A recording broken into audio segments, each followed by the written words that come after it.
arrêt normal. Pour le moment, on va rester sur arrêt. Et j'ai besoin de quoi? On a besoin de deux contacteurs, déjà une pour la marche avant, une pour la marche arrière. Un contacteur, voilà. Un contacteur. 4. Un contacteur. Pour la marche avant. Marche avant. Un contacteur marche arrière. Il faut un bouton arrêt Donc aussi. on va aller dire KM1. KM1, ouais. Il faut un bouton arrêt. Pour un bout, ça au bouton arrêt, on l'a dit. Pour un contacteur marche arrière. On va l'appeler KM2. D'accord? Et il nous faut quoi? Il nous faut deux relais thermiques. Il faut donc deux relais thermiques. Pour économiser, on peut faire qu'un seul relais thermique. Et il faut un moteur. Un moteur, Voilà. ouais. Donc un relais thermique. Un moteur. Un relais thermique, c'est pourquoi le thermique? C'est contre les surcharge. Voilà, un relais thermique. Donc on va l'appeler F1. Un moteur. Il faut le moteur, bien sûr. Donc phasé asynchrone. un moteur asynchrone. On ne travaille qu'avec les moteurs asynchrones. C'est le plus fiable. Ils sont dans l'indication, on ne va pas travailler avec ni les moteurs par voie, ni les moteurs jour. Alors, voilà. Alors, ce que je vais vous demander, donc d'abord, premièrement, faire donc, le schéma de glissage.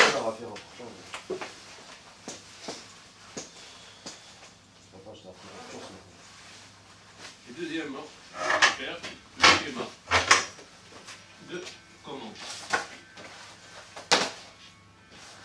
Facile. Schéma de puissance, schéma de commande.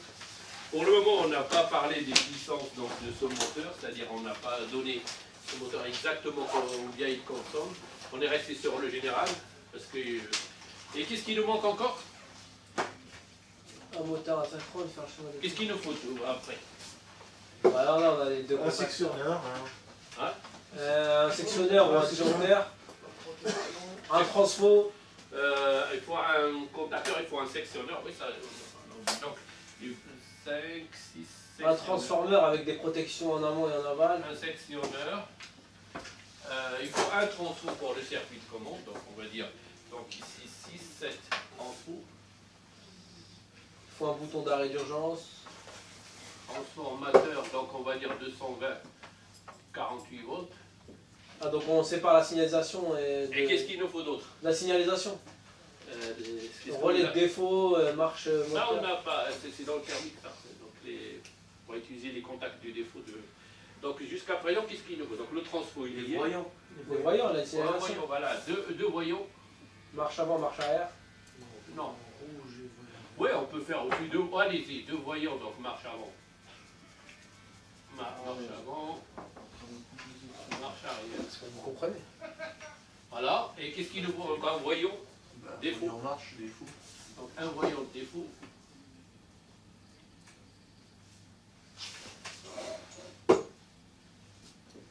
Et quoi d'autre? On montre l'essentiel. Est-ce qu'on va mis un disjoncteur magnétothermique? Un moteur, on va rester avec le thermique là. Là, vous parlez de ma liste de matériel, c'est tout? Un moteur. Pour des contacts sur les KM1 déjà? Oui. KM2? Et quoi d'autre? Pour faire quoi? Mais ça dépend. Là, je vais vous faire fonctionner ça. Qu'est-ce qu'il nous faut? Il vous faut un automaticien.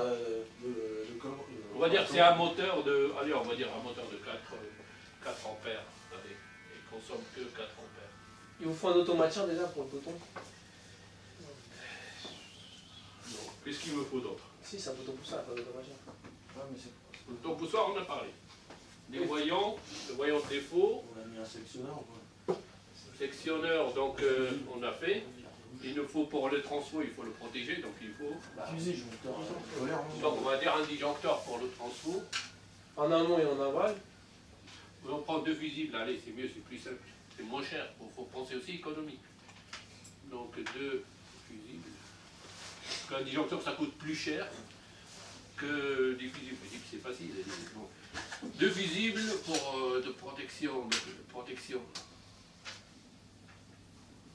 Transfo. Donc un pour le primaire et un pour le secondaire. Transformateur, on va dire comme ça. Quoi d'autre? faut des câbles, sinon ça va rester.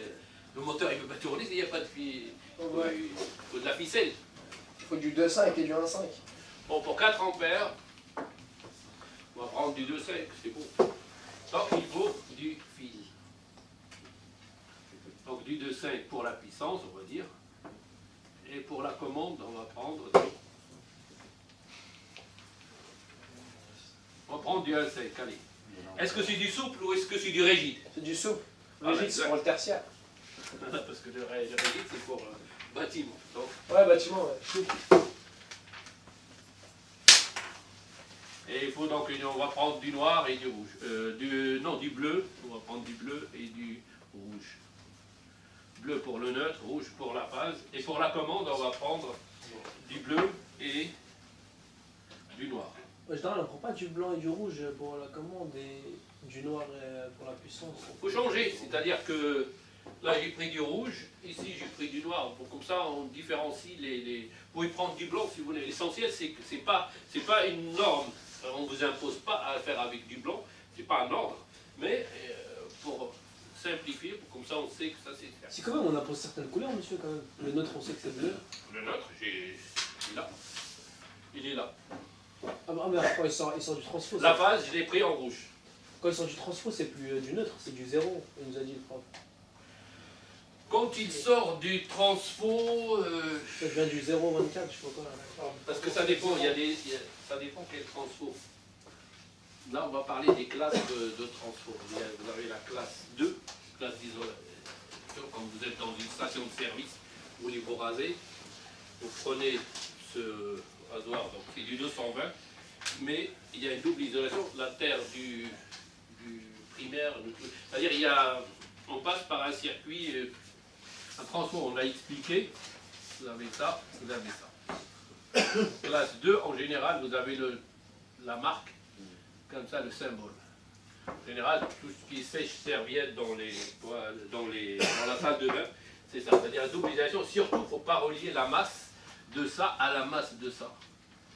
C'est dangereux. Si vous faites ça, vous cassez cette classe 2. Donc, vous n'êtes plus protégé. Donc, faut faire Alors, la pour masse. répondre à votre question, donc là, je vais arriver à... Quand je sors du transfo, est-ce que j'ai du 0 volt?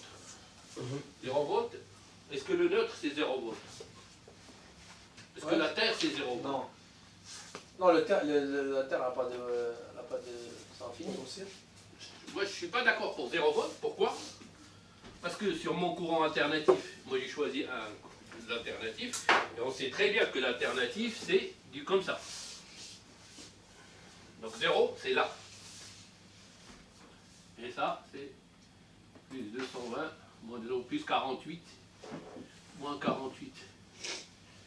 Donc je ne suis pas ici, je suis là, j'oscille entre ça et ça.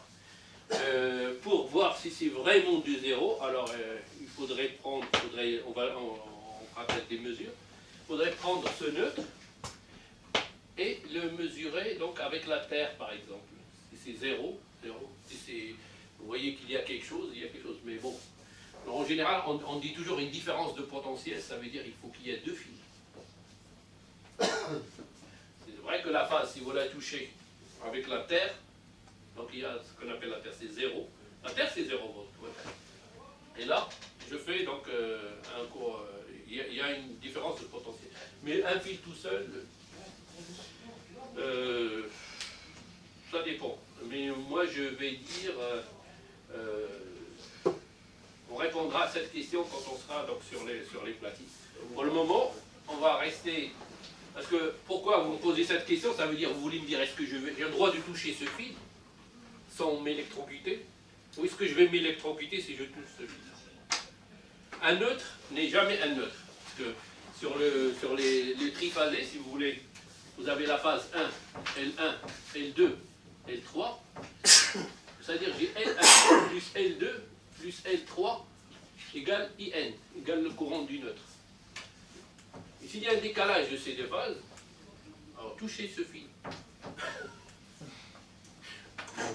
Vous verrez s'il y a du 0. S'il y a du 0, c'est bon, vous avez de la chance. C'est 0 vectoriellement, ça veut dire, mais ça ne veut pas dire que c'est 0, pur. C'est pas comme s'il n'y a rien, c'est comme si je touche sa table. Donc méfiez-vous. Donc ça, c'est, on va dire, on va l'écrire comme ça. Là, par exemple, vous parlez sur un montage en étoile ou Mais non. Là, il parle déclarément. Voilà, je parle, Déclarément. j'ai un Ouais, courant, Pareil. Attends, voilà, on va dire comme ça, voilà. voilà. Il y a J'ai combien L1, L2, L3. Donc là, Zéro. Alors, il y a- Si c'est bien équilibré, Ah, voilà, c'est bah, zéro. si c'est Non, équilibré, voilà, le neutre, il est C'est là. pour ça que je disais ça, parce que s'il y a un décalage, Ouais. c'est vrai, tu peux prendre un coup de bord, c'est ça. Le IN, il est là. Ça veut dire que si je mesure ici, j'ai 220, entre là et là, j'ai 220, entre là et là. Mais si je prends celui-là tout seul, est-ce que j'ai 0? Je ne sais pas. Je ne peux pas savoir. Si c'est le réseau est équilibré, c'est 0. Si c'est pas équilibré, Tu peux pas choper l'autre. c'est comme il y en a un qui m'a posé la question. Ça capte, là. Il m'a dit, monsieur, quand on a un pH égale 7, ça veut dire la solution, il est neutre. Ah oui, il y a l'acide, il y a l'acide, il y a la base. Ça veut dire la solution acide, ça veut dire quand le pH est inférieur à 7. La solution est basique quand le pH est supérieur à 7. Et la solution est neutre quand le pH égale 7. Alors, si le pH égale 7, est-ce que le pH de l'eau égale combien? L'eau qu'on boit, en général, c'est 7. C'est neutre.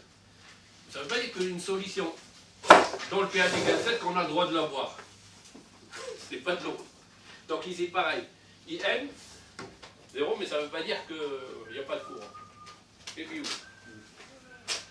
Donc on verra ça. Mais bon, on va rester sur notre sujet, sinon on va s'écarter plus. Alors, ce qu'on va faire, donc, ce que je vais vous demander d'abord, donc à vous, donc de commencer déjà à réfléchir à cette situation. Donc il nous faut du fil. Alors après, qu'est-ce qui vient? Normalement, si vous êtes dans un bureau du fil, après on vous demande de chiffrer ça. Donc vous devrez me sortir quel contact, là on n'a pas choisi un commutateur, nous on a choisi qu'avec des boutons, tu vois, donc ça va être de ce type-là. Donc il faut savoir qu'il faudrait aussi percer l'armoire, donc il faut avec du 22, donc normalement il y a ce qu'on appelle comment on appelle ça, un emporte-pièce, on mettait sur une perceuse, vous percez avec un forêt, et derrière le forêt, il y a l'emporte-pièce qui vient donc gratter pour que vous puissiez donc positionner donc le bouton. Donc je ne sais pas si je suis là. Donc là, il y a un travail d'électricité. C'est-à-dire ça, cette partie-là, ça, pour que ça puisse, on va dire de l'autre côté, j'ai percé, pour que ça sorte. C'est du 22. Donc les boutons, donc il faut choisir, il faut les différencier. Donc on va dire pour bouton marche, on va choisir vert. Bouton arrêt, on va dire c'est rouge. Voilà. Mais de toute façon,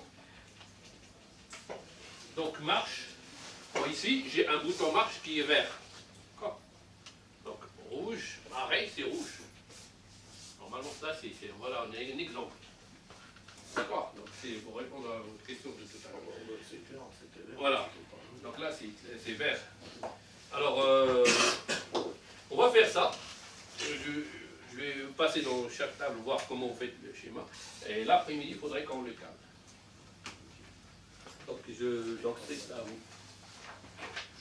Bon, le caméraman il va. On va voir ce que ça donne. Hein. Si c'est moche.